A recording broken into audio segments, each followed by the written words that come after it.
Fala, meus queridos, minhas queridas, estão vivos no carnaval? Domingão é brabo, né? Meio do caminho, metade da maratona já completa e é o seguinte, ó, vocês já sabem do que a gente vai falar, né? Quando o cachecol está posicionado aqui, vamos falar de Corinthians e vamos falar da classificação do Corinthians para as semifinais do Campeonato Paulista, uma vitória contra o Mirassol neste domingo na Neoquímica Arena por 2-0, uma vitória tranquila, uma vitória sob controle, uma vitória com pontos positivos, é verdade, e alguns pontos para a gente analisar aqui para melhorar também. Portanto, chegou aqui, corintiano, deixa o seu like carnavalesco do folião, deixe o seu comentário, eu tô lendo todos os comentários de vocês. Alguns eu respondo, alguns eu dou like, alguns eu só olho mesmo e segue o jogo, segue a vida. Então, deixa os comentários o que vocês acharam da atuação e se inscreve aí no canal para dar aquela grande moral para este humilde youtuber. Vamos lá trocar uma ideia sobre essa vitória. Sintetizando, acho que foi uma boa vitória e um Corinthians um pouco mais seguro das suas ações do que o Corinthians dos últimos jogos, né? Um Corinthians que controlou bem alguns momentos do jogo, acho que não foi na sua totalidade, mas boa parte da partida.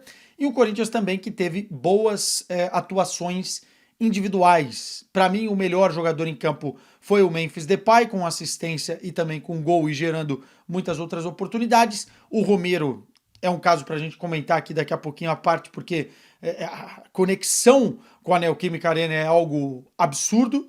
E também nós tivemos outras boas participações, né? Vocês viram aí na thumbnail o lateral esquerdo argentino que veio do Retafe, Fabrício Anrileri, que acabou participando de um dos gols, né? Então, assim, boas notícias, especialmente no quesito não tomar sustos. E eu acho que a melhor notícia talvez foi a parte defensiva. O Corinthians sofreu muito menos do que vinha sofrendo nas últimas partidas. Vamos começar pelo começo, escalação.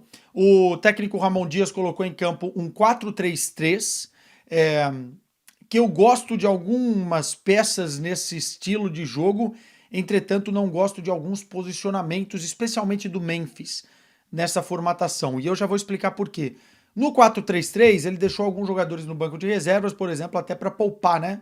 O Garro ficou no banco. A gente já vinha falando aqui que o Garro fisicamente não estava 100%, que isso também impactava no ritmo de jogo e tecnicamente ele estava abaixo do que a gente estava acostumado do Rodrigo Garro no final e na reta final da temporada passada. Entretanto, deixou o Garro no banco, deixou outras peças também no banco de reservas e colocou um time meio alternativo. Óbvio, com titulares, mas alternativo, né? O Hugo no gol, linha de 4 com o Mateuzinho na lateral direita e o Bidu na lateral esquerda, e os dois titulares, né? Até agora, porque o argentino muito provavelmente vai brigar por essa vaga na esquerda e não vai demorar muito, não vai demorar muito. Você teve a dupla de zaga diferente. Primeiro jogo do Gustavo Henrique no ano, né? Aliás, muito bom o jogo do Gustavo Henrique e do Félix Torres. Eu acho que eles ainda têm alguns defeitos, especialmente o Félix Torres em posicionamento, até mesmo na forma de abordagem de alguns lances, como ele corta ou como ele não consegue sair bem jogando. Mas o Gustavo Henrique foi muito bem e eu acho que foi muito mais segura essa dupla de zaga do que o João Pedro e o André Ramalho nos últimos jogos. Então, portanto, a briga, tá? A briga no setor. Não é que me encanta o Gustavo Henrique como jogador, muito menos o Félix Torres, mas do jeito que todos os zagueiros do Corinthians hoje estão, a gente precisa encontrar uma dupla de zaga titular.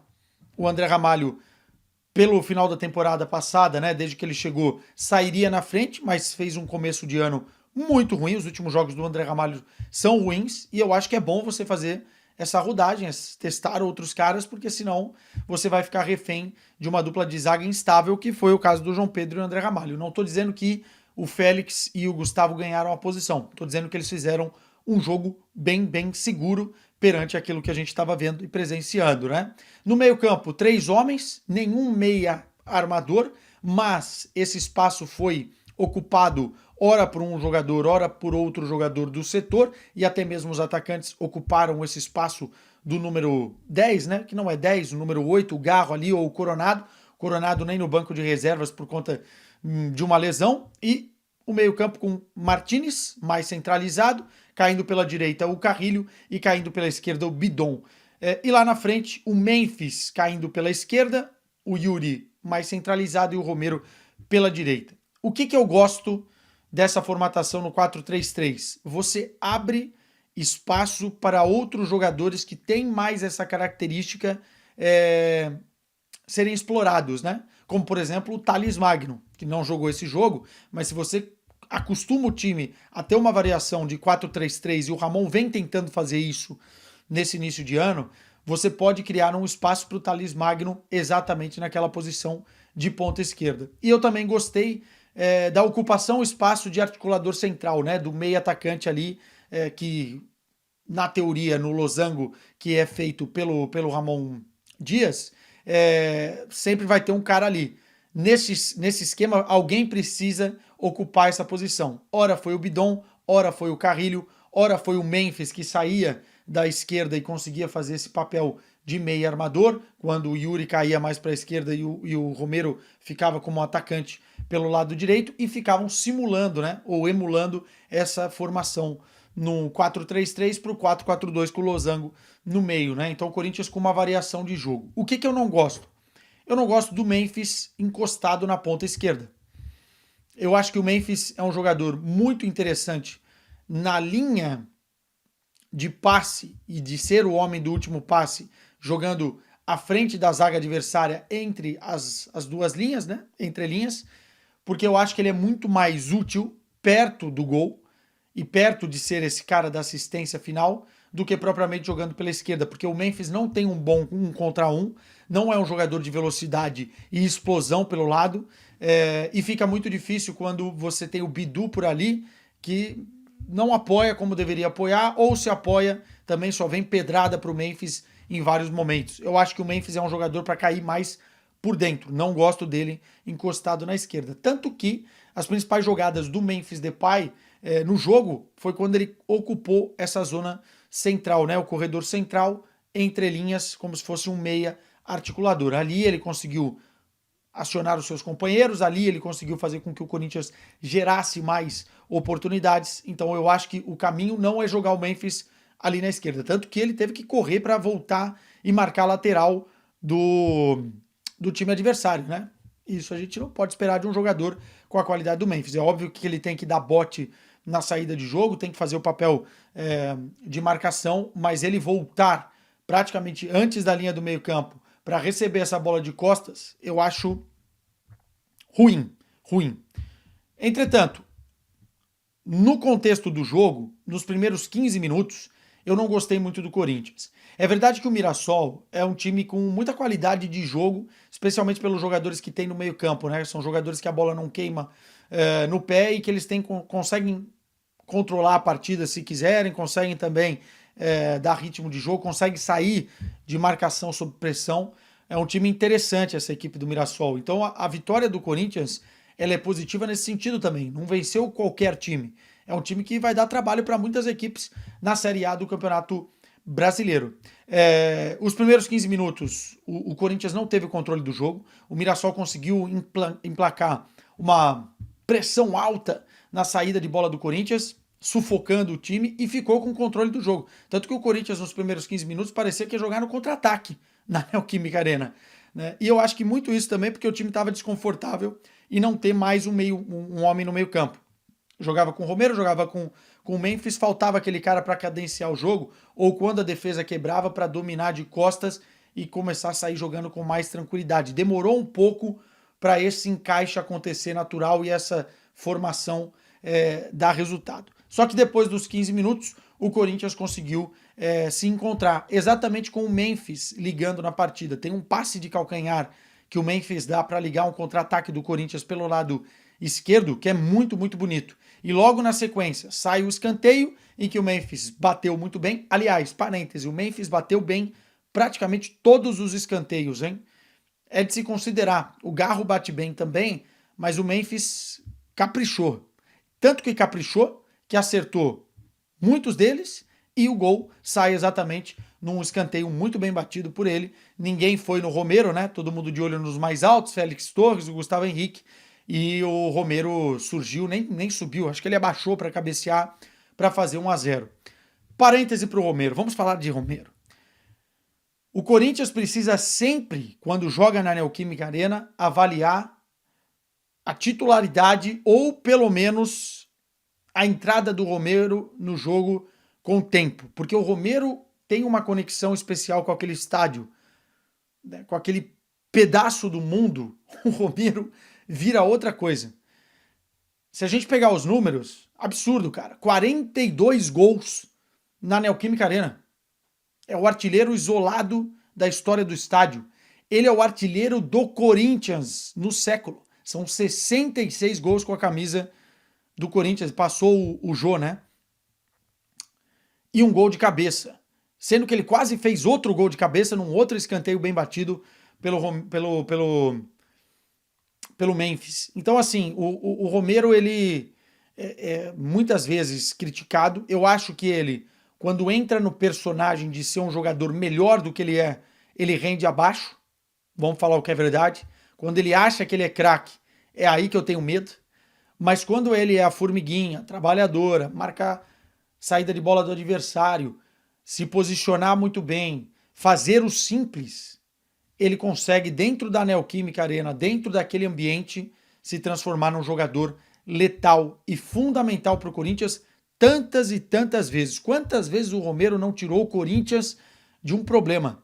O jogo não estava bom para o Corinthians. E o gol do Romero fez os ânimos se acalmarem dentro de campos, né? O Corinthians consegue, depois do gol do Romero, controlar a partida.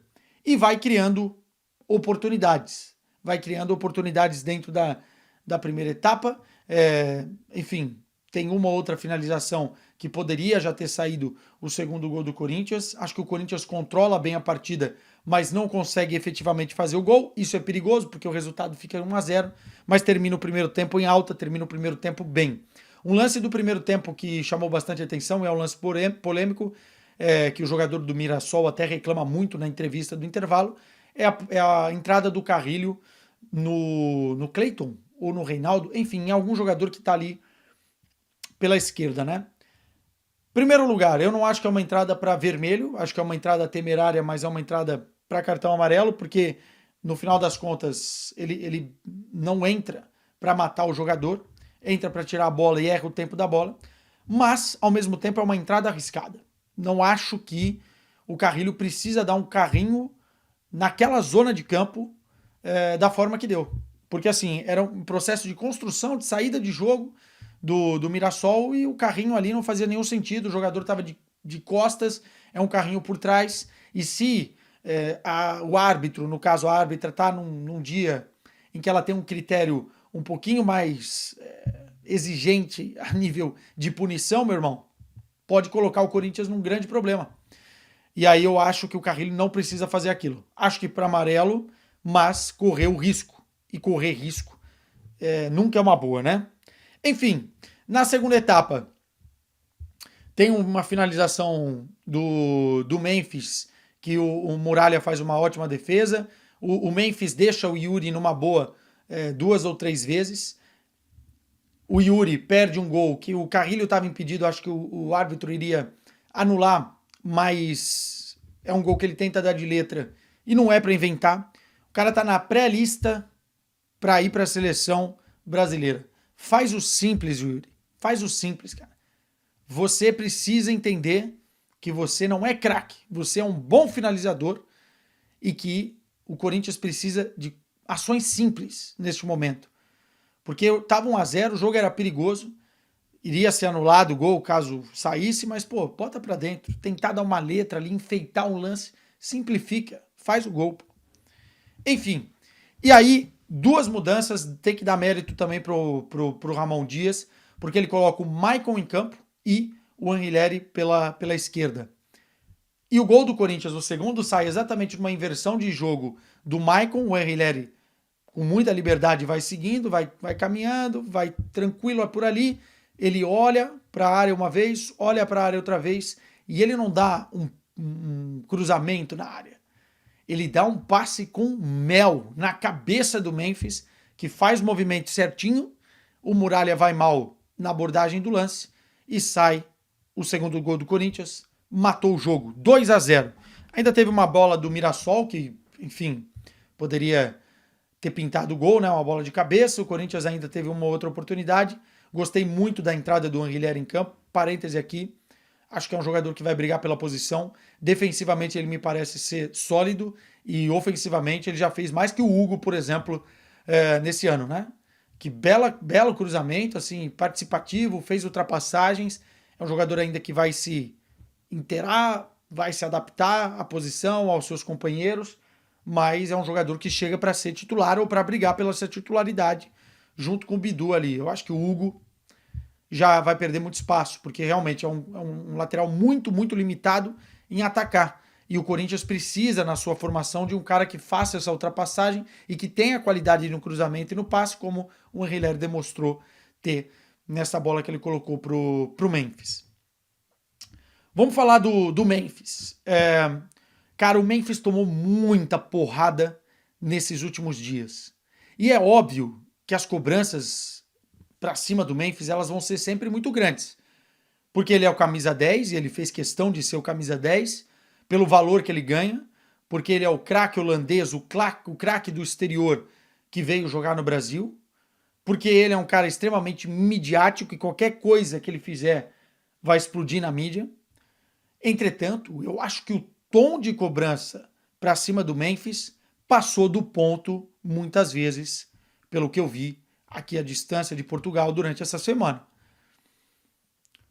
Que o Memphis estava num evento aqui, num evento ali, o problema é dele. Na minha visão, se o cara entrega dentro de campo, se o cara luta dentro de campo, enfim, se o cara vai para o treinamento, se o cara faz os horários certinhos, não tem por que reclamar. O Memphis é esse cara. A torcida não pode esperar que o Memphis vá da casa dele até o CT, do CT para a casa dele, do CT para o estádio. Não, o Memphis é uma bomba midiática. O Memphis vai estar em grandes eventos e vai levar o nome do Corinthians em grandes eventos, né? Enfim, se ele tem amizade com fulano, com ciclano, com Neymar, com... não interessa. O Memphis precisa corresponder dentro de campo. E nos últimos tempos, ele não estava correspondendo tanto quanto a expectativa que a gente cria, que a gente gera, mas não era um jogador ruim. Se você pegar os números do Memphis na temporada, se eu não estou enganado, são 11 jogos, 5 assistências e 2 gols, 7 participações em gols. Óbvio que precisa de mais, porém, está longe de ser ruim. E esse jogo contra o Mirassol, ele foi o grande destaque. Ele foi o grande destaque da classificação para a semifinal do Campeonato Paulista. Ele gerou jogo, ele buscou jogo, ele deu carrinho, ele cobrou escanteios muito bem batidos, ele conseguiu dar assistências e deixar os seus companheiros na boa para fazer o gol. Ele conseguiu ser o camisa 10 do Corinthians porque o Garro não estava dentro da partida. E ele vai ser sempre o cara muito mais da assistência, eu já disse isso aqui, do que propriamente do gol, da finalização, do último toque. E mesmo assim, deu assistência, fez o gol. Eu acho que, independentemente do que a gente projete, a gente tem que analisar o que ele está entregando dentro de campo. E ele está entregando razoavelmente bem. Se o Corinthians foi muito, muito mal em alguns jogos recentes, não foi na conta do Memphis isso. Foi na conta do sistema defensivo do Corinthians, que realmente, enfim, teve péssimas atuações. E foi na conta, obviamente, do coletivo. Algumas individualidades, mas não o Memphis. Então, assim, eu acho que a crítica ela precisa ter também um pouquinho de noção, né? Porque eu já vi gente falando que o Memphis veio passear no Brasil, que o Memphis isso, que o Memphis aquilo. Enfim, pressão vai ter para cima dele. Mas eu acho que tá longe de ser um problema. Aliás, é uma solução do Corinthians, né? Veremos nos próximos capítulos, porque eu acho que o Memphis também é um jogador que gosta dessa provocação, que gosta das críticas. Não é à toa que ele comemora os gols tapando o ouvido, e não é à toa que dentro do futebol holandês isso serviu de combustível para ele durante muito tempo, né? Ele sempre foi um jogador muito midiático, o Corinthians sabia exatamente o que estava contratando. No Manchester United, no tempo de Barcelona, nos tempos de Atlético de Madrid, nos tempos de PSV Eindhoven, mas ao mesmo tempo ao mesmo tempo é um jogador de pura qualidade. A gente viu hoje em vários lances, em vários momentos. Enfim, veremos. O Corinthians agora está classificado, esperar o adversário para a semifinal do Campeonato Paulista. Pode pintar o Santos? Pode pintar o Santos. Seria legal ter um Santos no caminho, mas veremos o que acontece.